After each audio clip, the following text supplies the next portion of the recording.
Pemirsa, Presiden Joko Widodo menghadiri sidang tahunan MPR RI dan sidang bersama DPR dan DPD RI di Gedung Nusantara Kompleks Parlemen Senayan. Seperti tahun-tahun sebelumnya, Presiden Joko Widodo kerap kali memberikan kejutan dengan menggunakan pakaian adat Nusantara saat menyampaikan pidato kenegaraan. Tiba sekitar pukul 8.59 waktu Indonesia Barat, Presiden Joko Widodo kali ini menggunakan baju adat Paksian khas daerah Bangka Belitung dengan warna dominan hijau. Baju adat yang dikenakan Presiden Jokowi dalam sidang tahunan 2022 ini bermotif pucuk rebung yang melambangkan kerukunan. Pemilihan warna hijau mengandung filosofi kesejukan, harapan, dan pertumbuhan. Sementara Ibu Negara Iriana Joko Widodo menggunakan kebaya dengan paduan warna merah muda. Tindak lanjut atas temuan Komnas HAM masih terus berjalan. Kepres pembentukan tim penyelesaian non-yudisial. Dan pemirsa, untuk membahas baju adat yang dipakai Presiden dan filosofi di baliknya, kita sudah terhubung dengan pengamat mode dari Indonesian Fashion Chamber, Lisa Fitria. Selamat sore Mbak Lisa. Halo, selamat sore. Ya, Mbak Lisa, kalau kita lihat tadi pagi Presiden Joko Widodo datang ke gedung DPR menggunakan pakaian adat Bangka Belitung dengan warna hijau. Kalau Anda melihatnya apa sih pesan yang ingin disampaikan Presiden dengan pakaian adat yang dikenakannya ini? Oke, jadi pada waktu saya tadi pagi itu dapat kabar dan melihat sendiri gitu ya bahwa beliau memakai busana adat Paksian dari Bangka Belitung gitu, yang ada di benak saya bahwa aduh, Bapak kali ini luar biasa gitu ya, karena yang ada di pikiran saya saat itu bahwa adat Paksian itu kan kalau menurut sejarahnya itu adalah perpaduan dari budaya Arab, Tionghoa dan Melayu. Di sini saya melihatnya bahwa pasti Bapak memiliki pesan yang mendalam. Kenapa memilih busana Bangka Belitung gitu ya? Ini tahun ini kan udah mulai tahun politik ya. Kita tahu bahwa di berita-berita itu begitu banyak berseliweran gitu ya. Sudah mulai mengarah yang ke sana, sehingga mungkin Bapak memberikan pesan bahwa kita itu harus bersatu dan tidak boleh ada yang bisa memecah belah gitu. Jadi itu mungkin pesan yang disampaikan gitu. Jadi nggak ada lagi isu-isu sara yang dijadikan sebagai bahan untuk memecah belah.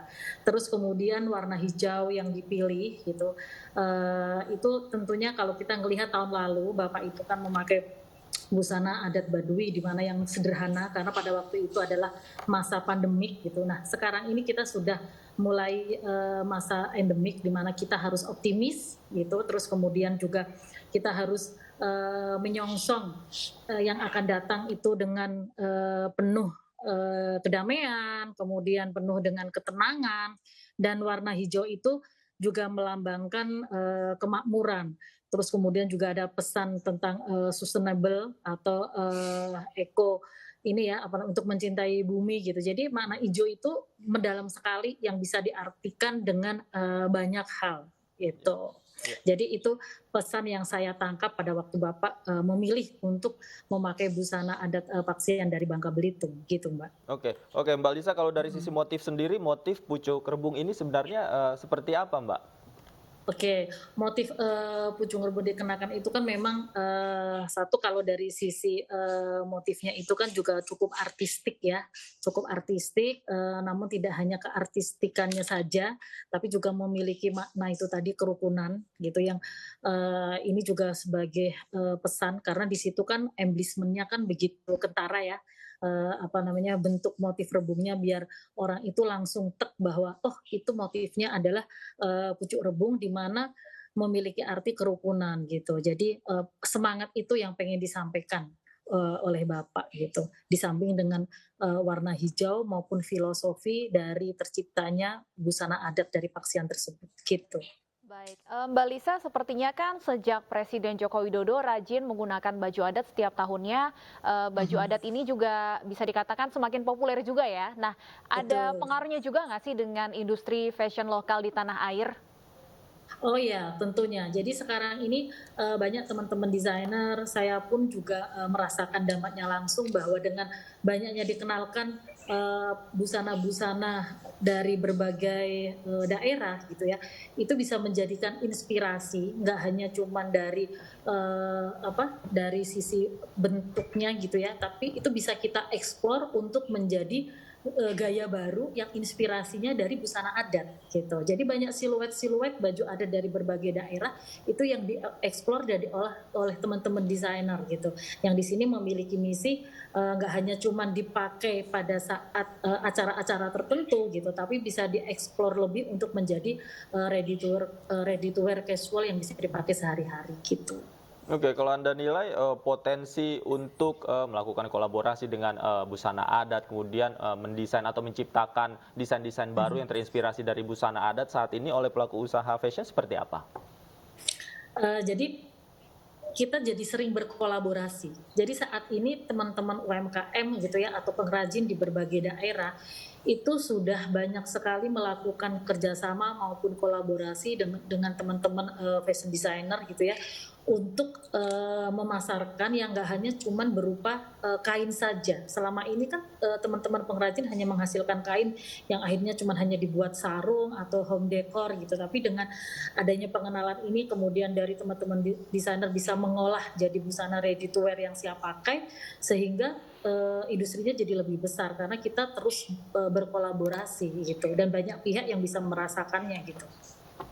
Iya, Mbak Lisa, selain di gedung DPR kan biasanya Presiden punya kebiasaan menggunakan baju adat pada saat 17 Agustus ya, besok nih.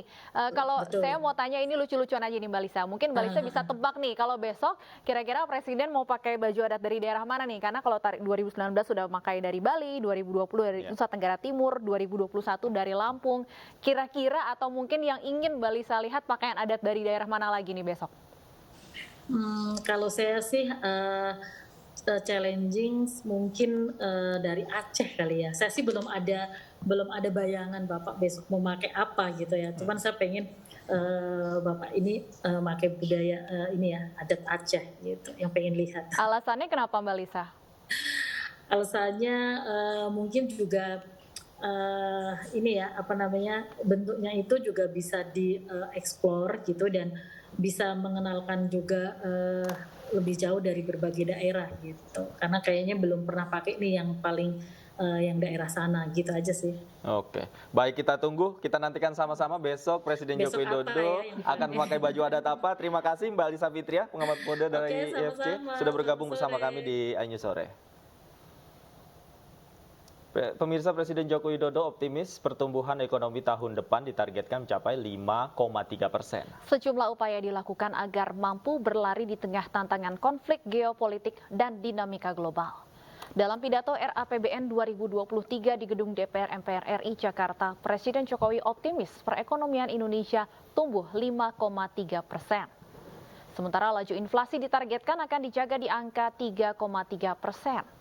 Pemerintah akan fokus pada 5 agenda, yakni penguatan SDM, akselerasi pembangunan infrastruktur, reformasi birokrasi, dan penyederhanaan regulasi, mendorong hilirisasi ekonomi serta pembangunan ekonomi hijau. Selamat siang, salam sejahtera bagi kita semuanya. Om Swastiastu. Pertumbuhan ekonomi 2023 diperkirakan sebesar 5,3%. Kita akan berupaya maksimal dalam menjaga keberlanjutan penguatan ekonomi nasional.